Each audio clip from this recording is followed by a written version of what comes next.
All right, so today we're going to dive into two really powerful and really different ideas about life, strength, and suffering. We'll be looking at two figures, the saint and the convalescent. Now, each one performs a kind of miracle with their own blood, but you're about to see that their paths and what those paths say about how to live a full life could not be more opposite. Let's get right into it. So right off the bat, we get this image of someone creating a legacy, right? Turning their own suffering into a public symbol. But here's the twist. The text immediately calls this a glorious and self-important act. So you got to ask yourself, what's the real motive here? Is this sacrifice actually for some higher purpose, or is it really for the people who are going to remember the big show?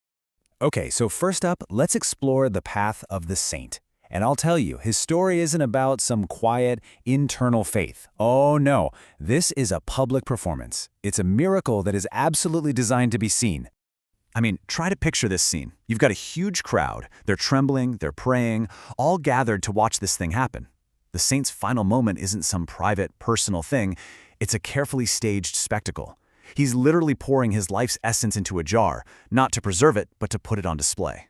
So what's really going on in his head? Well, the text suggests that he didn't just put up with his pain, he loved it. He saw it as proof that he was special, that it was a sign from heaven. And to make it real, he needed an audience. He needed people to watch him suffer. So his miracle, it basically becomes this validation for anyone else who's afraid of life, telling them that running away from it is not just okay, it's holy. So when you boil it all down, the saint's miracle is really about one thing: turning life into death. You taking warm, living blood, the very stuff of vitality, and turning it into a cold, dead relic. And the whole point, the big message, the giving up on life, the renouncing it all, well, that's somehow a divine thing to do. Okay, now let's do a complete 180. We're going to move to the convalescent, and you'll see a totally different vision of what strength looks like. This isn't about an audience or symbols. This is about a deeply private, incredibly powerful awakening from within. Now, the convalescent, he also starts from a place that's pretty close to death. But, and this is a huge but, his situation is internal. His blood isn't vibrant, it's frozen by what the text calls a spiritual winter.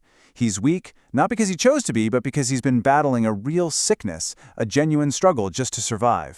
So, how does he get better? Well, there's no holy magic here, no outside intervention. The change comes from a newly discovered sun inside of him. It's the sun of his own strength coming back to life. And you can just feel the momentum, right? His frozen spirit starts to thaw, his blood begins to stir, and this is the most important part. He doesn't put it in a jar for people to gawk at, no way. He puts it right back where it belongs, into his own veins, so he can live. And this, right here, is what the text calls the true liquefaction. It's got nothing to do with becoming a symbol for other people. It's about becoming a living river for yourself. This miracle isn't the end of a life celebrated by a crowd, it's the powerful beginning of a new one. A life that was fought for and reclaimed. So this brings us right to the heart of it all. Vial versus veins. One man puts his blood in a jar. The other puts it back into his body. Let's really put these two worldviews side by side and see just how massive the divide is. And man, when you lay it all out, the contrast is just, it's night and day. The saint needs a crowd for validation. The convalescent finds truth within himself. The saint actually loves his pain, thinking it's some holy sign. The convalescent, he loves his health because he understands that's what life is. So one becomes a cold, dead symbol, and the other becomes a warm, living river. It's a fundamental choice. Are you going to deny life, or are you going to affirm it? And there you have it. This is where the saint's journey ends. With a legacy, maybe, but it's a legacy built on giving up, displayed for all to see in a cold glass vial. But the other path, that leads to a warm, living river. It's not a symbol to be worshipped. It's a force of nature. It's a life fully reclaimed and flowing with its own purpose. So, what are we supposed to do with this story of two miracles? What does it all mean for us? Because this isn't just a story. It's really posing a question to all of us about where we find our own strength. You know, the source material just sums up the whole idea perfectly. It really all comes down to a choice between getting validation from the outside world or finding truth within yourself.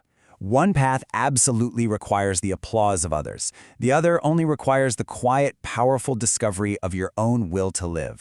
And in the end, that's the question we're all left with, isn't it? Is real strength found in the public spectacle of sacrifice, or is it found in the private, difficult, inner work of healing and becoming whole again? Is it the vial, or the vein? That's something to think about.